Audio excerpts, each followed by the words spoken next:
One of the biggest changes you can make when it comes to losing weight in a healthy and sane way is centered around the way you will be making personal choices. As a matter of fact, the issue of making changes in your life is almost entirely about your choice.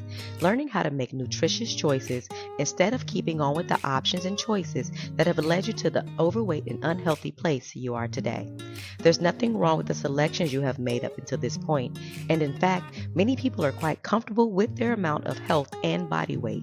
But if you are not happy with the way you feel or the way you appear and you want to improve, then learning how to make different choices is a great first step. When we were young, the habits of the people around us, like our parents and our siblings, became our choice in life as well.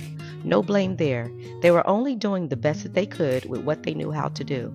Sometimes those were the only choices that were offered. You had to learn to eat what you were given. Because of this choice on the part of someone else, you learned that these choices were the right ones. If those choices included lots of good healthy food items, then you probably grew up with a healthy body weight. But if the food you were provided as a child was high fat or high calorie or all carbs, then you learned that those were the correct food choices to make. But now, maybe those choices don't serve you so much anymore. Time for you to try out a new set of food choices that can help you in your quest for losing weight. Check out my website for this recipe.